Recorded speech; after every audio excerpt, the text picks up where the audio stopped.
Okay, guys, it is time to do Sidney Crosby, the last MSP of week one. Sidney Crosby comes in at 5'11", 200 pounds with the zone ability Born Leader. If you like Born Leader, take it, but with the lack of AP points, we cannot really do it right now.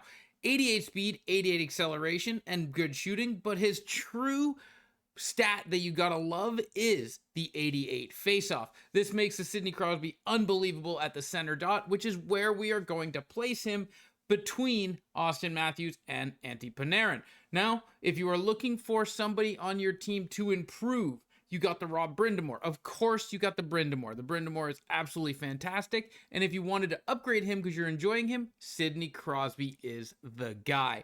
So we're going to look at some gameplay of Sidney Crosby. The one thing I do want to point out, this first little bit is going to be faceoffs. Just showing Sidney Crosby winning faceoffs and who he's winning them against, right? He's winning them against Sidney Crosby. And whenever I did lose them, they were against Sidney Crosby. So in this game in particular, he went unbelievable. He went crazy. He won every single faceoff, and that's something that you're going to notice on this card is the 88 faceoffs nice. Game 1, 6 for 6. Game 2, Sidney Crosby comes in after doing a 6 for 6 and he goes a 5 for 4. Now this is really good. So far, Sidney Crosby's had 11 faceoffs. He's only lost 1.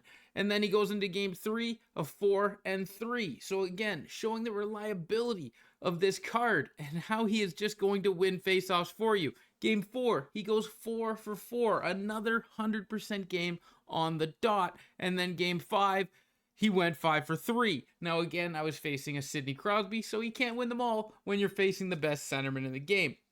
His skating was really good. He had a really good shot. He had really good power, and his skating is something that didn't hurt you when it comes to a center position. Like center position is the one that it's okay to be a little slower, but having 88 speed with 88 faceoffs and being so reliable on the dot is just unbelievable. When it comes to a centerman, I can score with my D and I can score with my wingers. I can set up plays. There's only one really big thing I want a centerman to do, and that's win faceoffs, which this Sidney Crosby does very well. And the reason I used the Rod Brind'Amour as a comparison is because right now not everybody, but most people have the Brind'Amour because he is so good. He's fast and he wins faceoffs. And if you're looking to either push him down your lineup or you're looking to upgrade your center position, if you're a massive Rod Brind'Amour fan, this Sidney Crosby is right up your alley. I built him. I'm keeping him on my team for now because I'm going to have to power him down so I can use those resources to build up the MSPs in week 2. But I would strongly suggest or recommend this Sidney Crosby on your team. He is a card that I thoroughly enjoyed, and he is a card that came in clutch when it came to faceoffs. And I think that's the most important thing when you're talking about it. And then as we go through the clips here of him skating, he is very smooth with the puck, and he's got a very good shot, but that's all third. That's all third on my list of what I want my centerman to do. So I want my centerman to win faceoffs, and then you're going to see some clips in the neutral zone and in the defensive zone of him intercepting the puck. That is a big feature I want out of my defenseman. I want him to win dots, and I want him to pick off the puck and get the puck up ice for my wingers who are loaded up on 1T because they're going to clap home bombs. So this Sidney Crosby, I feel, is the best centerman that I've used so far in this game. I have Jack Eichel. He is a second line center behind Sidney Crosby. And if I had to choose, I would still leave Sidney Crosby on the first line center, even though Jack Eichel's an 87 and Sidney Crosby's an 86. To be fair, it's because we're overstacked with right-handed forwards and Jack Eichel's usable at center. If I didn't have so many good right-handed forwards, Jack Eichel would be on the wing.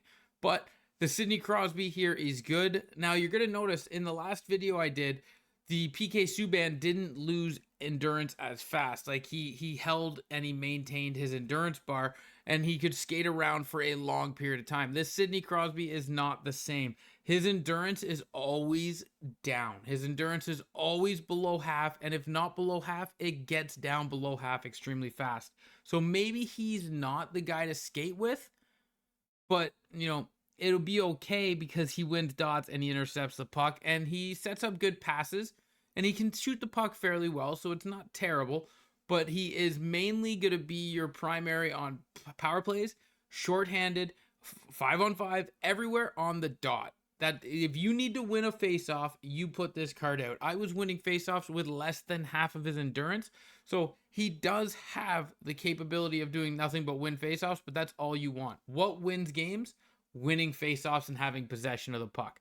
So Crosby is a big win for me. He's a must build, I think.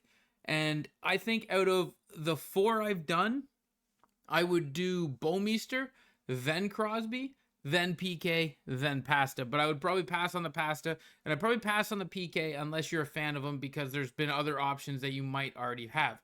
So, Sidney Crosby, guys, fantastic build, fantastic card, beautiful upgrade that is going to be a 1-4 center for you for a couple of months, which is all you can ask for. But remember, build this card with coins, so when it comes time to power him down, you can power him down, get your coins back, and use the leftover of the card however you want. It's an investment now, but you'll thank me for it later when you're getting those coins back for something else. Sidney Crosby will remain here on our first line between Panarin and Matthews. They look like they played well together, and they did some good work. So that's where they will stay, and I'm going to continue to have fun with this card, because that's what it's all about this year, is fun, guys. Having fun with the players. There's no GWC. There's no competitive reason. There's nothing diving you into this game competitively, right? Rewards are based off of time, not skill. Divisions are a multiplier to help you finish the XP faster, but not required if you play an okay amount of games. 4,000 XP a day is all you need. So, when you're earning your 4,000 XP a day, what are you going to do? You're going to play with the cards you like. If you're a fan of Sidney Crosby, build it. Don't overthink it. If you are a Flyers fan and you're not a fan of Sidney Crosby, don't build it. Don't overthink it, right? Don't be like, I'm going to miss out on this card. I need to have this card to win faceoffs. If you don't like them, don't build them. What are you missing out on? Is, I guess, what I'm trying to say.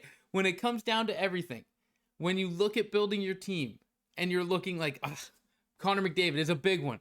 Connor McDavid, people are saying Connor McDavid's 300K, but I don't want to miss out on him. What are you missing out on is my question, right? What are you missing out on? What do you need that card for? To win games? Win games with the players you enjoy playing with and have fun doing that, because that's what it's all about. Thank you guys for watching this video. I hope you did enjoy it. Until next time, ciao, ciao.